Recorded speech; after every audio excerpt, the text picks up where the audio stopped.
сәлеметсіңдер ме, құрметті оқушылар? Алматы облысы Ақсу ауданы Алтынарық ауылы Қаракемер орта мектебі мектепке дейінгі шағын орталығы мен коммуналдық мемлекеттік мекемесінің информатика пәнінің мұғалімі Қожананар Жаңабайқызы. Бүгінгі өтетін сабағымыз 6 сынып. Сабақтың тақырыбы сілтемелер. Оқу мақсаты: сілтемелерді ұйымдастыру, гиперсілтеме, мазмұн атауы, түсіндірмелер. Сілтеме дегеніміз не? Сілтеме мақаланың немесе түсініктеме жазу барысында қолданылатын ақпарат көзінен, негізгі мәтіннен тыс сілтеме. Сілтеме кейбір сөздерді түсіндіру үшін ақпарат көзін көрсету үшін қолданылады. Сілтеме екі топқа бөлінеді. Қарапайым ол беттің соңында орналасады, соңғы ол құжаттың соңында орналасады. Мына көріп отырған суреттерің элементтер тобына жатады.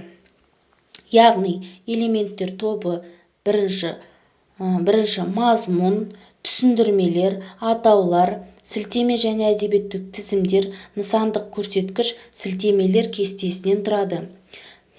Бірінші топ мазмұн. Бұл элементтерге мазмұн қосуға мүмкіндік береді. Екінші топ түсіндірмелер. Мұнда қарапайым және шеткі түсіндірмелер қарапайым баптауға болады. Үшінші топ сілтеме және әдебиеттік тізім. Бұл топта ғылыми еңбектерге негізделетін әдебиеттер тізімін басқаруға қандай да бір ақпарат көзіне сілтеме қоюға мүмкіндік береді. Төртінші топ атаулар. Мәтін, сурет немесе кесте атауларына сілтеме жасайтын басқару элементтерінің тобы.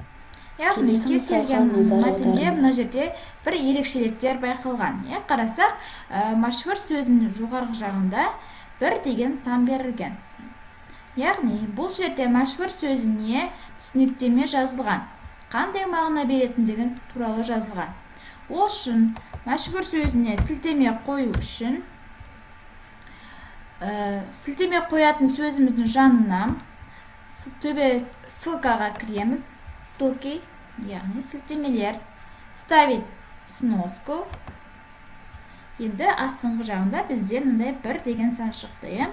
Осы жерге біз жаңағы мәшһүр сөзіне қандай мағына беретіндігін жаздық. Енді қараймыз. Жаңағы жазған сөзімізге 1 деген санның жанына апарсақ, мәшһүр сөзі араб тілінен аударғанда атақты, даңқты деген мағынаны білдіреді.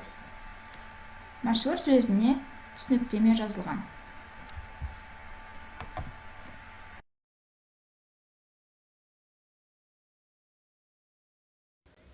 Тапсырма. Сұрақтарға жауап жаз. Сілтеме дегеніміз не? Басқару элементтері неше топтан тұрады?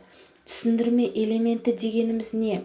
Дескриптор. Сілтеме ұғымына анықтама беру. Басқару элементінің анықтарын анықтау. Түсіндірме элементінің ережесін жазу. Кері байланыс. SMS әдісі арқылы WhatsApp желісінде сабақты жақсы түсіндім, әлі де ізденуім керек. Бұл тақырып мен